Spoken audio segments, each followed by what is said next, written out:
Hi, my name is Chandra. Welcome to my channel, How Chandra Does Food. Today I am making bagels. I'm making two varieties of flour bagels. So I'm making one batch that is regular wheat. I use King Arthur flour. And I'm making one batch that is spelt. That is much more easily digested by my husband and I. My son is lucky he can eat anything at this point. Let's get right into it. I'm going to start by putting my half a cup of starter in. This is a spelt starter, but I feed it with whatever, white spelt, freshly ground spelt, and sometimes other things will get in there if I don't have enough spelt. So that, and 1 cup of water, I've got 2 cups measured here, so I'll put half of this in. Okay. What I like to do is I start with all the wet ingredients. So this 2 tablespoons of maple syrup. The recipe I use is from Farmhouse on Boone. Lisa's recipe is great. And stir them around a little bit. This is just really to help distribute the starter really through everything. Now I'm going to put 2 cups of flour into that. We'll use 4 cups total, but to start with just 2.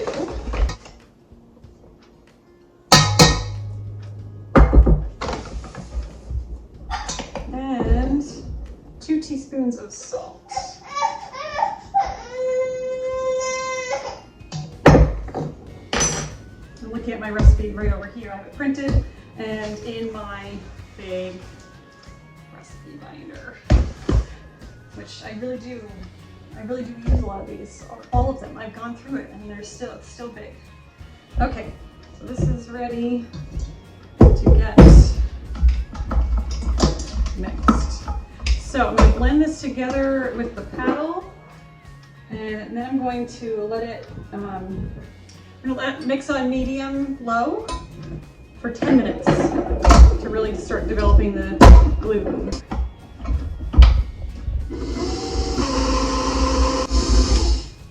Okay, it's been 8 minutes, but I think 8 minutes is good enough. I actually do 8 minutes a lot of times. Okay, so now we're gonna add 2 more cups of the flour. I use King Arthur flour when I'm using regular wheat, which is not often. I'm gonna put it on low. I'm gonna add half a cup of this at a time and work it in between each addition. It will be very stiff, which is what makes bagels have that really tight crumb. That was more than half a cup. Okay. And at some point here, I will need to switch to the dough book. I need to switch already. It's gonna get hard for this to handle. The other thing I have going on today is a little experiment. I'd like to convert this coconut cake recipe I have out of my Einkorn cookbook. So there's a coconut pound cake recipe, but it's not fermented. So I have it going. Here it is. And it's brown because of the coconut sugar.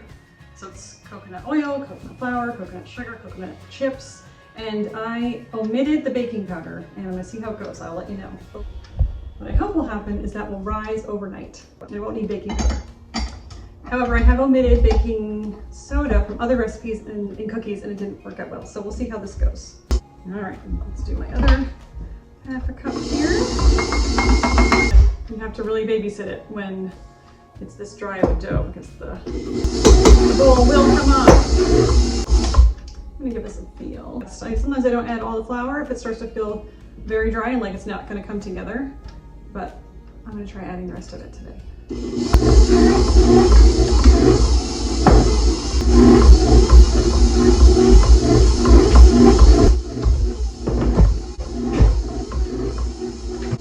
coming together slowly.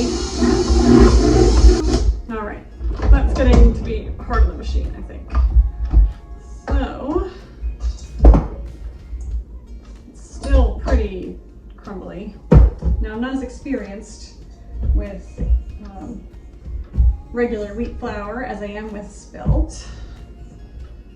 But last time I did make these a couple weeks ago for my nephew for his birthday, and I do think I could have gotten them a little drier. So I'm trying this time to do that.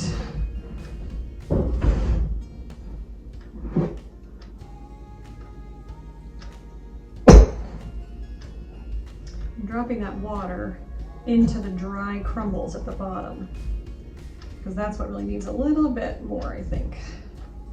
And then I'll incorporate that into the rest. Making bread and bread products can be an exact science, but it's not for me. When I try to do it that way, it's just, I find it frustrating. I'm losing my baby here. So I do it this way, where just add a little water, add a little flour.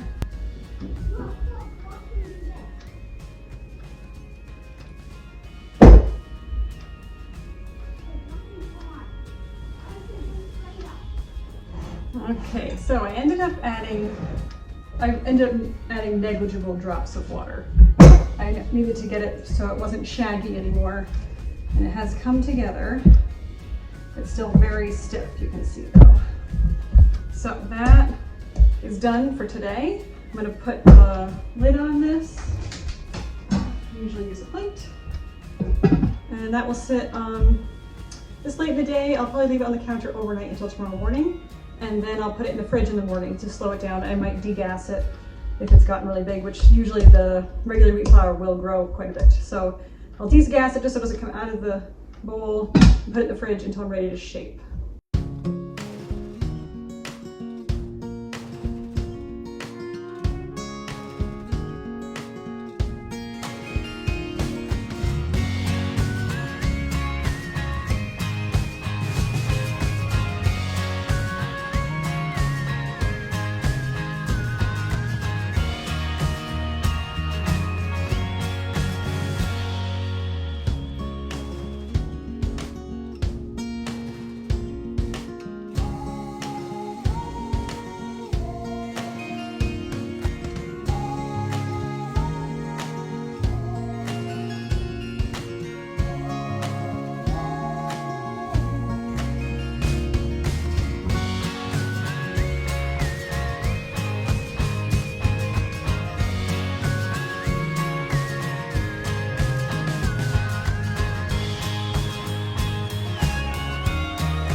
Here are the bagels. Let's see. These are the regular wheat and these are the spelt. You can see they don't look very different. The texture is a little different. These are, the regular wheat ones are a little softer feeling and they puff up a little bit more. Although, I mean, this looks pretty similar. These spent the night in the car because this is what I love about bread. I had to leave them in the fridge for a full extra day. So really this is 2 days later from when I started making these. And they were fine in the refrigerator. And then I formed them last night. And just a minute, Nora. Nora's waiting for more oranges. I formed them last night and because I wanted to bake them right away this morning. It would have been too warm to leave them out in the kitchen. They would have overproofed, gotten very puffy. Would have had no rise left for the oven. So, and this is too big for my refrigerator. So I put them in the car outside. It was like 40s overnight, which I think is even better than the fridge because the fridge would have been colder than that and they would not have risen as well. So there we have it. I'll let these come up to room temperature maybe, or maybe I'll just get going right away. I'll get the water going and then I'll see how I feel when the water's ready because we'll have to boil these first. Here's my big pot of water and, sometimes I just not able to use these without the knobs, but boy does Nora like to play with them. All right, so I will get this boiling and I'll put a lid on it so it goes a little faster, and then I will add a tablespoon of baking soda, which makes that nice shiny crust on a bagel, and a tablespoon of sugar. I'll use coconut sugar, which creates the browning.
Here are our regular wheat bagels, cooled and beautiful. And here are our overproofed for sure bagels. Yeah, they're really flat, but that's okay. Actually, I think this would be nice for sandwiches. So I'll know for next time if I'm gonna leave them for 2 days and have them shaped for another full day, that they should go in the refrigerator the whole time. I left these out during the day because I didn't think they were puffy enough, but then they got too puffy. So I'll do it again, and next time I'll do better.